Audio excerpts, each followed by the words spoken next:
Aujourd'hui, on va décortiquer le duel du siècle entre deux géants de l'électrique, BYD, le mastodonte chinois qui explose tous les compteurs chez lui, et Tesla, l'américain qui refuse de lâcher sa couronne mondiale. Comment BYD est-il passé de quasi inconnu à leader incontesté du véhicule électrique en Chine, avec plus d'1 million de ventes en 9 mois? Quelle est la réponse stratégique de Tesla face à cette offensive chinoise massive? Et surtout, cette bataille sino-américaine annonce-t-elle la fin de la domination de Tesla ou le début d'une nouvelle ère concurrentielle planétaire? L'histoire commence dans l'empire du milieu, là où la voiture électrique n'est plus une curiosité technologique, mais une évidence quotidienne. Depuis 2022, BYD a pris une décision qui a fait trembler l'industrie. Arrêter définitivement la production de véhicules purement thermiques pour se concentrer sur l'électrique, BEV, et l'hybride rechargeable, PHEV.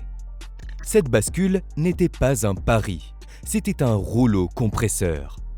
En 2024 et début 2025, BYD a franchi des paliers symboliques, vendant parfois plus de 500 000 véhicules par mois, toutes motorisations confondues. Le secret de cette réussite ? Une intégration verticale qui ferait pâlir d'envie n'importe quel constructeur traditionnel. BYD ne se contente pas d'assembler des voitures, ils fabriquent leurs propres batteries, les célèbres Blade Batteries, réputées pour leur sécurité, mais aussi certaines de leurs propres puces électroniques et même leurs propres moteurs. Cette autonomie permet à BYD de pratiquer des prix agressifs, presque indécents pour la concurrence.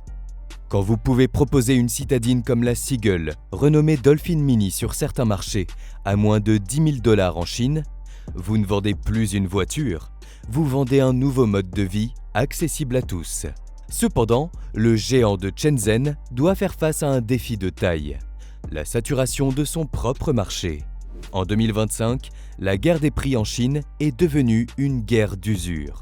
Si BYD domine le volume, ses marges sont grignotées par une multitude de concurrents locaux, comme Xiaomi, dont la berline SU7 a fait une entrée fracassante, ou encore Li Auto et NIO, qui verrouillent le secteur premium.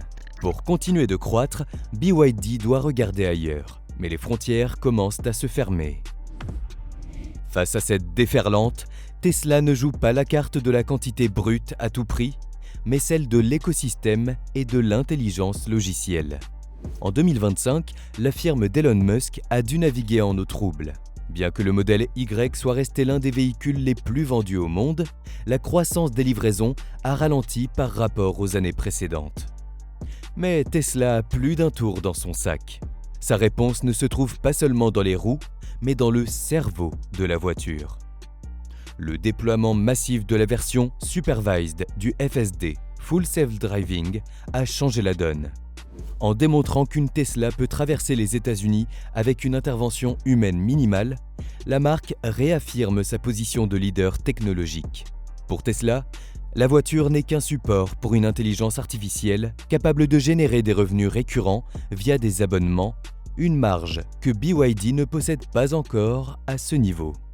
Tesla a également optimisé sa production mondiale. La Gigafactory de Shanghai, malgré la concurrence locale, reste le cœur battant de ses exportations, tandis que les usines de Berlin et du Texas montent en puissance pour servir les marchés locaux et éviter les frais logistiques.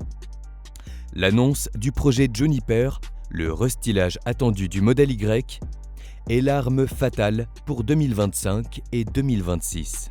En simplifiant encore davantage ses processus de fabrication via le gigacasting, ces énormes presses qui moulent des sections entières de châssis en une seule pièce, Tesla parvient à maintenir des marges opérationnelles que la plupart des constructeurs chinois lui envient encore. C'est un duel de philosophie. BYD veut électrifier la masse par le matériel, Tesla veut transformer la mobilité par le logiciel. Mais la géopolitique s'est invitée à la table des négociations, transformant ce duel commercial en une véritable guerre froide industrielle.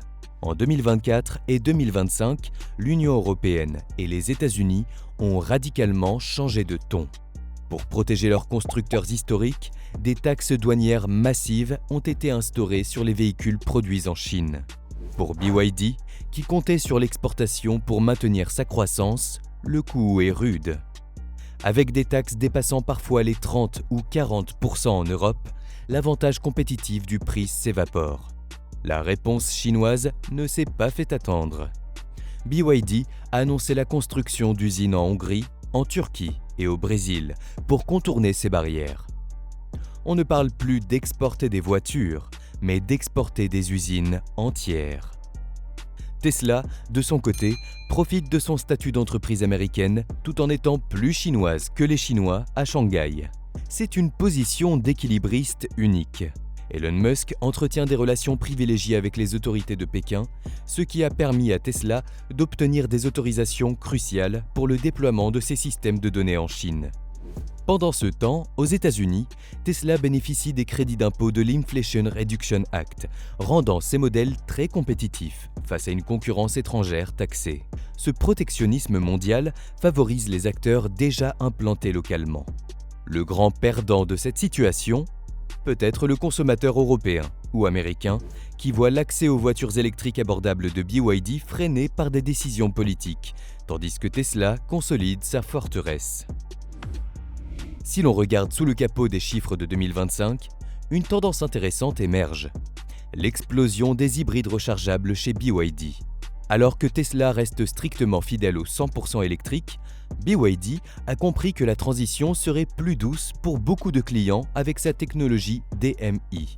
Ces véhicules, capables de parcourir plus de 2000 km avec un plein et une charge complète selon les normes chinoises, séduisent ceux qui ont encore peur de la panne sèche électrique. C'est une stratégie de transition qui permet à BYD de gonfler ses volumes totaux et de séduire les marchés émergents où l'infrastructure de recharge est encore balbutiante. Tesla, à l'inverse, parie tout sur son réseau de superchargers, qui reste l'étalon or de la recharge rapide et une source de revenus croissante depuis qu'il s'est ouvert aux autres marques. La bataille se déplace aussi sur le terrain des nouveaux segments. Tesla a enfin mis le Cybertruck sur les routes en volume significatif. Un véhicule qui divise, mais qui renforce l'image d'innovation radicale de la marque. De son côté, BYD lance des marques de luxe comme Yangwang avec le U8, un SUV capable de flotter sur l'eau et de faire des demi-tours sur place grâce à ses 4 moteurs indépendants. On est loin de la petite voiture low cost. BYD veut prouver qu'il peut aussi faire du prestige technologique. Le duel n'est donc plus seulement sur qui vendra la voiture la moins chère, mais sur qui définira le luxe et la performance de l'ère électrique. Pour finir sur ce match au sommet, il est clair que BYD et Tesla ne sont plus de simples constructeurs, mais les deux pôles d'un nouvel ordre mondial automobile. BYD incarne la force de frappe industrielle chinoise, massive, intégrée et incroyablement rapide. Tesla incarne l'avance technologique et culturelle américaine, centrée sur l'IA, l'écosystème et le prestige de la marque. En 2025, si BYD gagne souvent la bataille du volume total, Tesla concerne une longueur d'avance sur la rentabilité par véhicule et sur la perception de marque à l'échelle globale. Les deux géants se surveillent, s'imitent parfois, mais ils continuent de creuser l'écart des constructeurs historiques européens et japonais qui peinent à suivre ce rythme infernal. Voilà ce qui conclut ce décryptage. Merci d'avoir suivi jusqu'au bout. Si la vidéo vous a plu, n'hésitez pas à laisser un like et à nous dire en commentaire votre avis sur cette course. De nouveaux épisodes arrivent bientôt, alors n'oubliez pas de vous abonner à la chaîne et à activer la cloche pour ne rien manquer. À très bientôt.